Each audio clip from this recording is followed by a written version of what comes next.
If you're over 58 and thinking about selling, I need you to hear something before you do anything else. The rules you learned at 40 will quietly cost you the sale at 60. One decision has the biggest impact on your money. One involves someone you love or trust, and it's going to be uncomfortable. One can't be fixed with a coat of paint or a lower price. And the last one may change what you even think this house is. I'm going to walk you through all of it, honestly, at kitchen table level. So let's start where most sellers start, which is the number on the listing. Here's a scenario I see all the time. A couple in their mid-60s gets ready to sell. Their neighbor down the street sold for a great number about 14 months ago, and that number is burned into their memory. So they list at 825,000 because that's what the house across the street got. And their house has a better yard, and they know it. That reasoning made sense to them. The comp was real. The neighbor really did get that price. Here's the part most sellers miss. In most online searches, buyers set their filter at a round number, 800,000. So a house listed at 825 doesn't just look expensive to those buyers. It doesn't appear at all. Every single buyer searching up to 800 never sees the home. And you can sit at 825 for 60 days with 2 showings and start wondering what's wrong with your house, when the actual problem is that most of your buyer pool doesn't know you exist. Now, the natural response is, we can't just give it away. I understand that reflex completely. But listen, you're not defending a number. You're defending what that house was worth to you, the years inside it, the additions, the memories. That's real, and it deserves respect. It just isn't what a stranger is going to write a check for in this market. So, what does the smart move look like? Not slashing the price in a panic, not surrendering, just repositioning into the correct bracket, seeing the house in front of the right pool of buyers, and letting the market give you real feedback in the first 2 weeks instead of a slow, stale bleed over 6 months. And a repositioned home in the right band often sells at or above where a stubbornly overpriced home ends up after 3 reductions and 120 days of stress. Which brings me to the question I want you sitting with. Are you priced to sell or priced to be right? Those are 2 completely different strategies, and only one of them gets you to closing. The number on the listing is one check.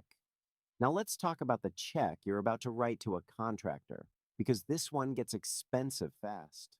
I want you to picture a woman I'll call a composite of every widow I've seen sit down at this exact table. Her husband passed a couple of years ago. The house is paid off. The kitchen is dated, but it's clean, and she's about to sink somewhere in the neighborhood of $30,000 to $40,000 into a full refresh before listing.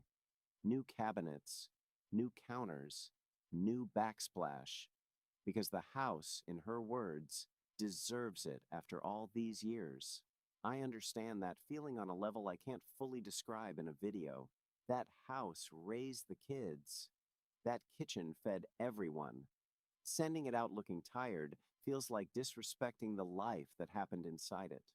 So the plan absolutely made sense on the day she decided it. Here's what most sellers don't calculate. In her price band, most buyers walk in already planning to renovate the kitchen to their own taste.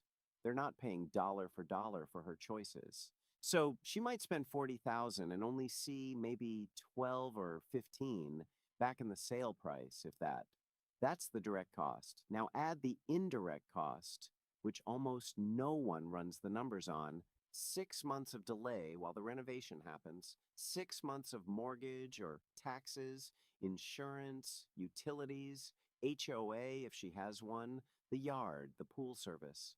Depending on your market, that's easily another 15 to 25,000 quietly walking out the door. She's essentially paying the market to wait for a kitchen the next owner is going to rip out anyway. So, what actually works in that price band?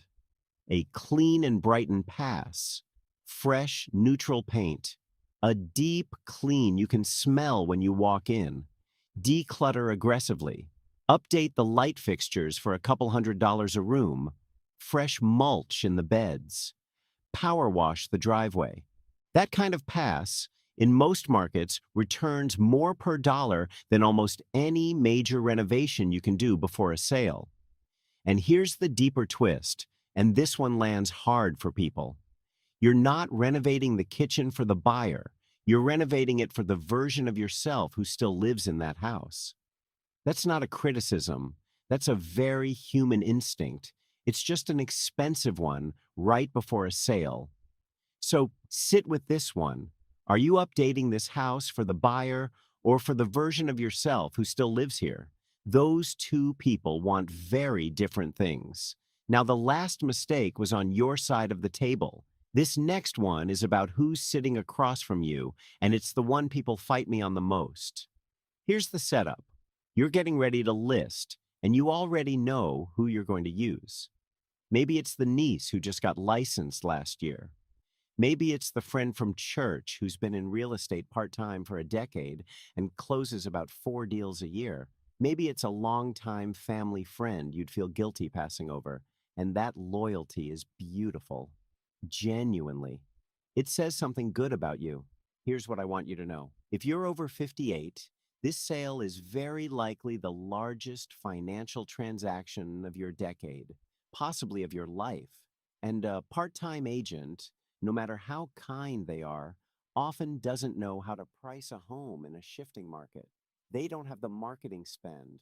They don't know how to interpret buyer feedback from the first 2 weekends. And this is the big one. They won't push back when you want to overprice. They'll agree with you because they don't want to lose the friendship either. Now, you're not going to fire them out of nowhere. I would never ask you to do that. What I would ask is this. Interview 2 other experienced agents alongside your loyalty pick. Just interview them. Ask each one the same 3 questions. What would you list this house at, and exactly why? What would you do in the first 30 days? What's your marketing plan in detail? Let the answers speak. If your loyalty pick gives you the same quality of answer as the other 2, wonderful. Hire them with total confidence. If they don't, you've learned something you needed to know.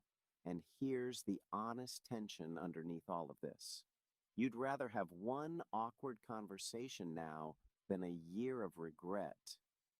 Your friend, if they're a good person, doesn't want to be the reason you lose $60,000 either. That's a heavier thing to carry than a slightly uncomfortable phone call. By the way, I want to plant something before we move on. There's a couple I'll come back to at the end of this. They sold about $70,000 over asking with a single day of showings. It wasn't luck, it wasn't the market, and it wasn't a renovation. Hold that in the back of your mind. Now, that decision, the agent, you can correct with a phone call. This next one, you almost can't. Because now we're not talking about the house you're selling. We're talking about the house you're buying. Here's a very common scenario. Empty nesters, kids grown, stairs feel harder every year. Yard feels bigger than it used to. And they've decided on paper that they'll be perfectly happy in a 1,500 square foot ranch or a patio home. Smaller equals easier, less maintenance, lower bills. It all makes sense in a spreadsheet. Here's what I see all the time. They've never actually stood inside one, not one furnished with their own life inside their head. So they sell the family home in about 6 weeks, buy the smaller place, move in, and within 4 months something hits them. There's no room for the grandkids to sleep over at Christmas. There's no space for his workshop, and now the garage is stuffed and the car sits outside. Her office and his office are now the same room, and it turns out that wasn't going to work. And this move, which felt so smart on paper, is now a move they can't easily undo without eating another round of commissions and taxes. So before you commit to downsizing, I want you to run one experiment. Tour 3 smaller homes, not to buy, just to feel. Feel the distance from the front door to the couch. Feel the kitchen counter space. Stand in the second bedroom and imagine the grandkids' air mattress on the floor. Sit at the kitchen table and imagine Sunday morning with coffee and the paper. That's not indulgent. That's how you find out whether your plan matches your life. And some of you will discover you actually need 2,000 square feet, not 1,500. Some of you will find that a patio home fits you perfectly.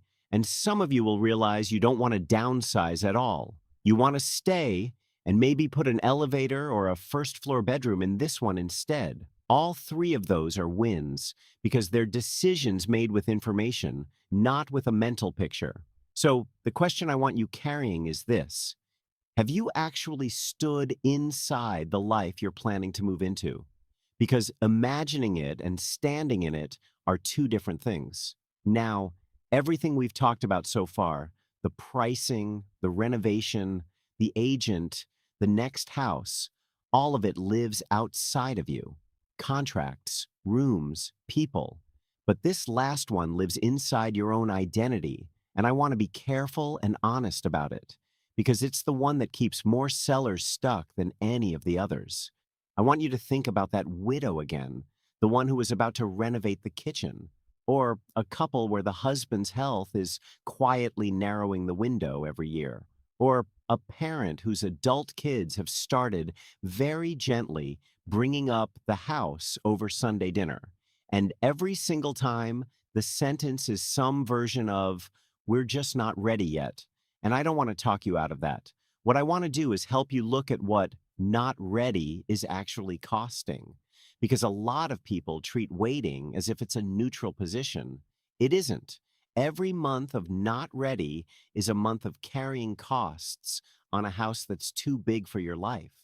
It's a month of energy spent on maintenance you used to do without thinking. It's a month of steps and stairs and shoveling and yard work that at 68, at 72, at 76 look very different than they did at 50.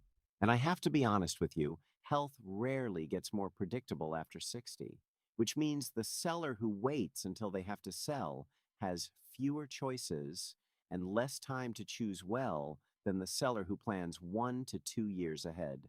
Here's the deeper part, and this is the one that lands quietly. A lot of sellers aren't holding on because the plan is wrong. They're holding on because saying yes to selling would make the next chapter real. Real that the career earning years are behind them. Real that the child raising years happened in that dining room and won't happen there again. Real for some of you that a partner isn't the same partner they were 5 years ago. And of course you'd rather wait. Of course you would. Anyone would. So here's a middle path that doesn't force anything. Get educated 1 to 2 years early without committing to a listing date. Have an experienced agent walk through your home for free and tell you what to update, what to skip, what your realistic price range looks like today. Talk to your kids. Make them part of the plan instead of the pressure. Look at a couple of smaller homes with zero obligation. You are not selling. You are just making sure that when the moment comes, you're moving towards something instead of being chased by something. And this is where that couple I mentioned earlier comes back. The 70,000 over asking couple. They didn't do anything magic. They started 18 months before they listed. They walked through the house with a strong agent. They did the clean and brighten pass, not the big renovation. They priced right for their bracket instead of chasing a stale comp. They talked to their adult kids honestly.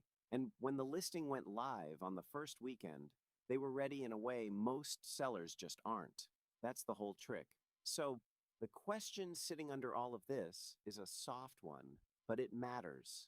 Are you waiting because you're genuinely not ready, or because saying yes would make the transition real? Both answers are okay, but only one of them stays expensive the longer you sit with it. Before I wrap up, I'd love to hear from you in the comments. Whether you've already sold, or you're in the middle of it right now, or you're a year or two out, tell me the one thing you wish you'd known before listing. The mistake you almost made. The update you're glad you skipped, because someone reading these comments is standing exactly where you were, and your experience might be the thing that helps them make a better decision. That's the whole point of this space. So here's where I want to leave you.